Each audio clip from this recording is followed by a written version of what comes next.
Hello, hello, hello, my darlings. Thanks for joining me on A Slice of Life, A Slice of Life. I am so happy to be here. Oh my goodness. I can't tell you how happy I am because it's Thursday. It's near the end of the month. I should know the day, the 28th of August. And why am I excited? I'm excited because I actually went on campus today. I teach at Clark Atlanta University, and I went on campus today. And there was nowhere for me to park that I thought I could park. Normally, I've been going all summer, so I usually just roll into the parking lot, and there's a handicap right there. But school is in, and it was packed with people and cars. I was like, whoa, wait a minute. I have to go to the second level. So I drove myself up to the second level, and when I did that, I had to park in the handicap on the second level. And then I got out the car and said, I had two heavy bags, my purse, and then a bag because I was going to a humongous meeting, big meeting. I need to carry everything with me. I knew the bag would be empty on the way back. I was like, Georgianne, what are you going to do?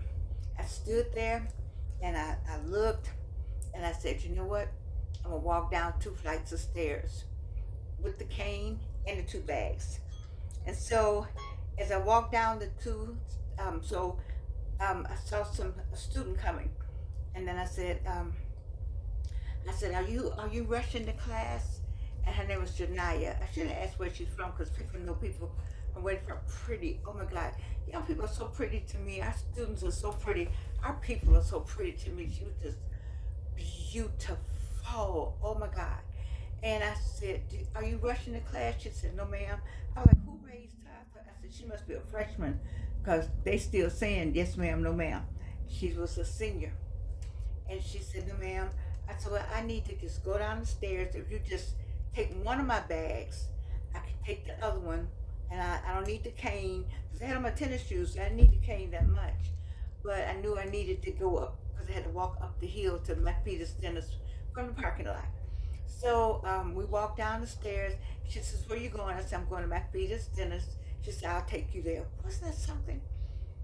It was just something.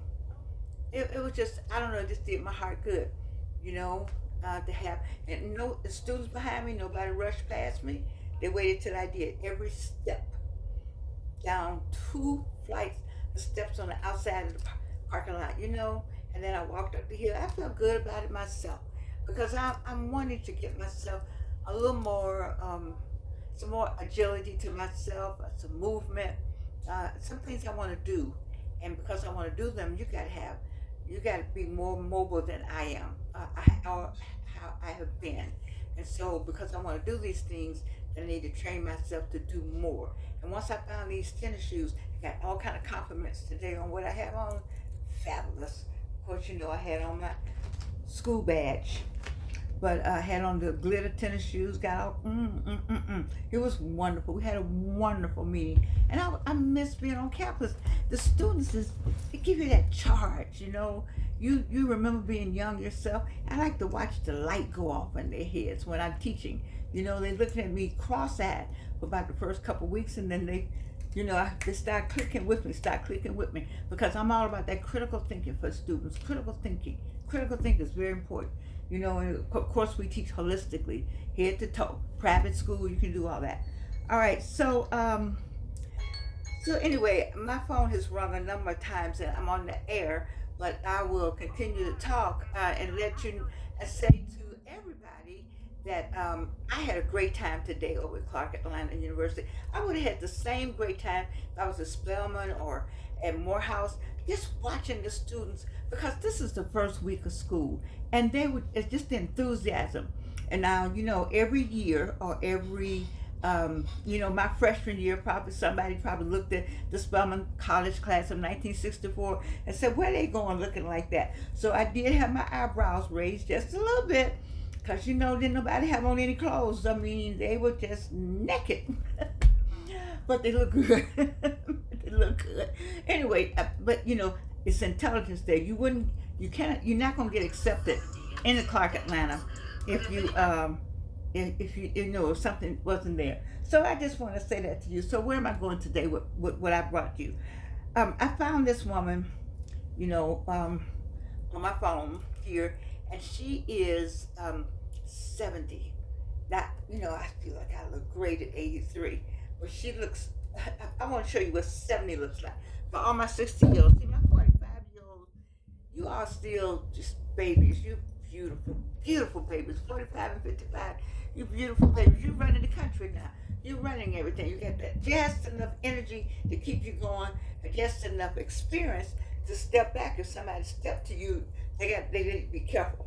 Don't step to 45 and 55 unless you know what you're talking about or you ready to get a few words back. Because 45 and 55 got something for 25 and 35. Although I know some 37 and 39-year-olds that on their way to 45. I know one's special at the new Delta. But just saying. So anyway, I want you to see what I like what she says. She's turning 70, and I want you to hear what she has to say. Because I haven't learned how to do this yet, but I like to find these little pieces of gems about being older. Look how good she looks. I'm turning 70 in 10 days. But if anybody wants to know my measurements, in the event they want to give a little gift, tell them I'm a size 3 bedroom, 4 bathrooms, penthouse, private elevator, and a doorman with a chauffeur. And lucky for them, let them know I'm the same size in New York, Paris, London, or even Sweden. You know how we do it. Oh, isn't she beautiful? That's what see. This is a new day. This is how we look now. Back in the day, 40 looked pretty rough. 45 was dragging the ground. But look at 70. Look at 70. Look at 70 and look at 83. And then so what the 45 and 55 look like. So it's not always.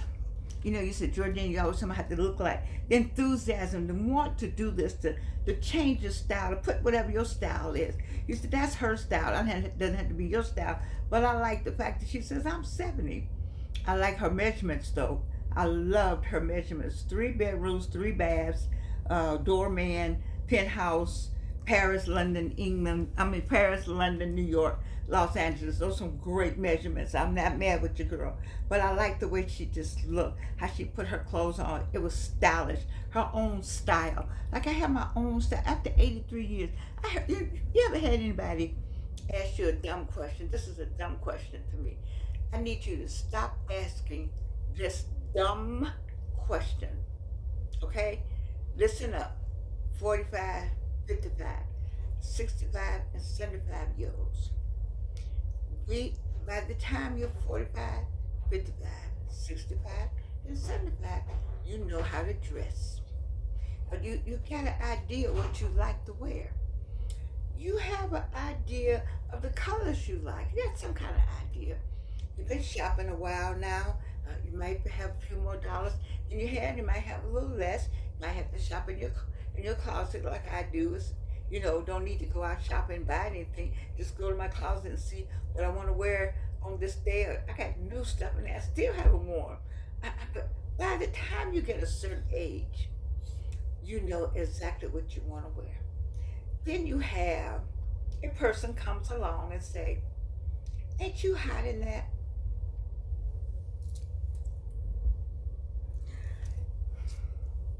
Have you had, that was poor English, so let me put it correctly. Have you ever had anybody come along and say to you, you're not hot in that? Or ain't it cold? Aren't you cold? Or something stupid like that. Don't you think that the person got up and put that on, they knew what the weather was, or maybe they didn't know, but they still have it on for a reason? They don't need you to come along and make some kind of comment because you don't understand. Do you know that the guy what they have on? Who are you to make that kind of statement? Why you got that on? I asked somebody said, why are you wearing that? What? People. Let people alone. Enjoy. You don't have enough business. When you ask about other people's business, you don't have enough business. And I've given you things to do. I told you to get 3 gratitude lessons. Did I talk about that? Do you have those 3 lessons yet? I talked about or going somewhere you never been before, around the city of Atlanta or wherever you are. I gave you all some lessons. I need to go back and give you some lessons because you're not busy enough. I asked you to go write some books and write some poetry, take some classes. You know what? Go in the yard, learn how to do something. You're not busy enough. You can tell people who are not busy enough because they're in your business. You know what?